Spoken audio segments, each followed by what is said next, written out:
Matthew 11:16 to 19, it's a curious little parable featuring markets and music and children. But its purpose is to show us, and not for the first time, Jesus' concern about those who fail to listen and respond appropriately to his message. And just as importantly, the message of those who came before him, of which John the Baptist is particularly referenced and who is currently being arrested, or has been arrested. Now, the parable indicates the reason for why both John and Jesus' message is being rejected. It's rejected because those who should respond positively to it are being stubborn, are foolhardy, are arrogant, in that they refuse to accept the validity of the two who are delivering that message. And Jesus picks up on that universal truth, which is really this: no matter how hard you try, there will always be somebody who just doesn't want to listen, who doesn't have the ears to hear, the heart to respond, or the will to say yes. And Jesus must have been thinking this: with this lot, I just can't win. I just can't win. And it's easy to see why he might be thinking that. After all, it's not unusual during his ministry that he gets a free ride. Quite often, whenever Jesus does something good or impressive, like a healing, somebody somewhere, usually but not exclusively a Pharisee, pops up either straight away or down the line a bit, saying, "Oh, I don't think you should have done that, Jesus."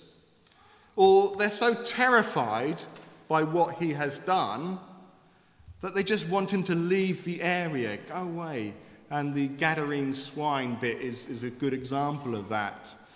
It's in a couple of chapters earlier. So it must have been quite frustrating for him. Yet when people do respond, when they do say yes, it's always life-changing, and it's always a time of great celebration. And I'm thinking particularly of Zacchaeus at this moment, the tax collector, who gave all the stuff away that he'd stolen, and so on. Let me just turn this on. I think it's on. There you go. You will know this saying, I'm sure, yes?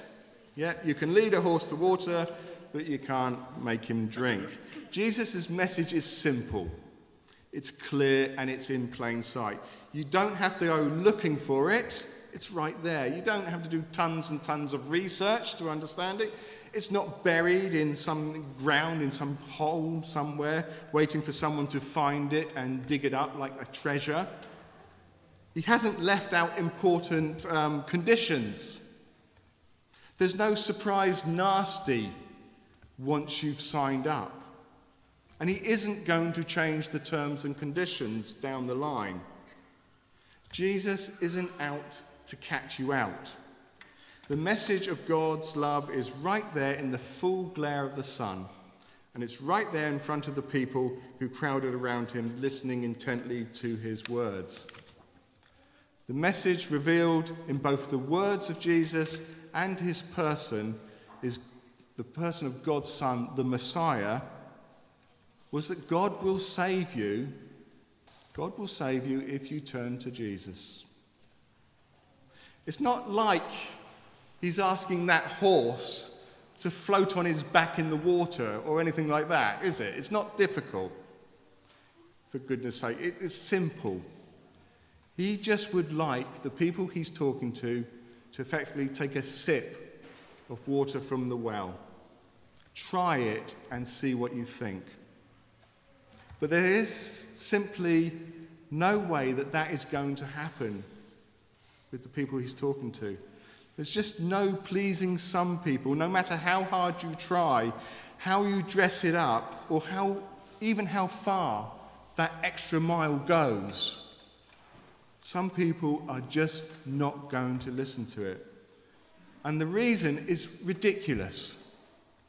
The reason is because they've got an impression of Jesus that isn't accurate. And this is Jesus' lament, his expression of grief and sorrow over the reaction of some who just don't want to know, who are not prepared to listen. And it can be summarized, follow it in this way. He tells them, "You say John was too stern. He's too stern with you. He neither ate nor drank the stuff that you liked, so you refuse to listen to him. You tell me I'm a party animal. You say the Son of Man is a glutton and a drunkard. He hangs around with the tax collectors and the sinners, so you won't listen to me either. Well, you can't have it both ways," he says. "Maybe John is too serious for you, but his message is exactly what you need to hear. Why? Because I'm actually meeting people who are lost, the lonely, the blind, the lame, the very people that you despise and reject and couldn't care less about. But if you were listening to John and all the others before him, then you would understand why I am doing that. Instead, you just sink to the lowest of the low and insult both of us. You need to wake up and realize this. Just because God's plan for salvation doesn't fit your idea of what needs to be done, doesn't mean that God is wrong. Ask yourself this question," he says. "Which is more likely? You're wrong or God is?" And Jesus opens this parable with this question: "To what shall I compare this generation?" The term "this generation" refers to a particular generation of Jews living during Jesus' and John's ministry. Does that mean that we can ignore it, that it doesn't concern us? No. Thank you, Ian. Good luck with that one if you want to ignore it, because ignoring Jesus' words puts you in the same camp as the very people he is talking about. Let's not forget, we can all be guilty of being a bit sniffy about people who don't look or act the way we expect them to. So it's good to hear Jesus tackling this and what he has to say on the matter about those who are looking with a disapproving eye on him and John. So yes, he is talking about a specific generation, but his words, his care and his concern is universal. And it should stir all of our hearts, because he is the King of all generations. Jesus sets this parable in a marketplace. Marketplaces were public venues, obviously, the centre of a business community. Transactions are made, things are bought, sold, and ideas are exchanged in the marketplace. And because they are high traffic areas with lots of footfall, you get all those secondary service industries coming up. So it would be quite natural to have musicians play their songs to entertain people as they went about their business. It was a hive of activity, noise, colour, smells, all that sort of stuff.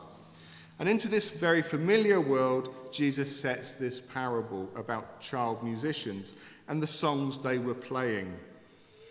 And in Jesus' illustration, the children are calling out to those around them saying this: "We played the flute for you." You know how flutes sound, don't you, Sarah? It's a jaunty sound. It's lovely little tunes. He says, "We played the flute for you, but you didn't dance. We sang the sad notes of the dirge for you, and you didn't mourn." And the children are troubled and trying to understand why neither of those songs prompted an appropriate reaction from the crowd. But Jesus is actually saying something more here to the crowd. He's saying those who dismiss the music that the children are playing are guilty of something far more terrible. They're guilty of this, of being unmoved. They were unmoved by the message of the children, the music and their songs. And being unmoved, as you will know, is the worst. It's saying you couldn't care less. You're making a very deliberate stance. You're taking a very deliberate stand when you are unmoved. And in both instances, neither the exciting happy tune nor the sorrowful tune stirred anything in them. And because of whom was delivering the message, and because it didn't fit in with their perceptions or their expectations, so they deliberately did not respond to the tune in the way that they should have done. And so, in Jesus' tiny, tiny parable, the players point out the inappropriateness of the non-response. Back to that again. Jesus then links that mini parable and those reactions to those responses both to his and John's ministry that they were experiencing at the time. For like a dirge, John came to them, having lived in the wilderness, in rough clothes, and with this strange diet, neither eating nor drinking. They dismiss him and his message by saying, really insultingly, he has a demon. Instead of repenting, they rejected John and his message. On the other hand, when Jesus came, eating and drinking with the hated tax collectors and other sinners, Jesus, who was associated with Gentiles, they also rejected him. The tune they played, the message they gave, and the way they behaved meant that those who should have responded positively, rejected them as being irrelevant. It wasn't ticking their theological boxes. Why on earth would God choose these two people to deliver his plan? It's just not right. And Jesus ends his lamentation about the people's rejection of himself and John with this verse about wisdom. Wisdom is vindicated by her deeds, he says. It serves as a warning to us all about and how we should listen and consider and act upon what he says. Its meaning is that good consequences result from wise choices and accurate perspectives. When we have wisdom, we have a proper perspective. And based on that perspective, we're able to make the right decisions. And the opposite, bad results, come from a lack of wisdom. And Jesus is hoping that the crowd who gathered to hear him would see that. We don't have to think of wisdom as something that is only attainable to a few, or that wisdom is only for those who have highly trained minds, or incomes that far exceed anything our wildest dreams could imagine, or you're born into nobility or splendor. And neither is wisdom some sort of ancient guru thing, of being on some higher plane, or anything like that. The getting of wisdom is like everything else to do with Jesus, is in plain sight. Paul wrote this in 1 Corinthians. Jesus became for us the wisdom of God. Jesus is wisdom personified. So the getting of wisdom is simple. It's turning to Jesus. The living of wisdom is trusting in Jesus.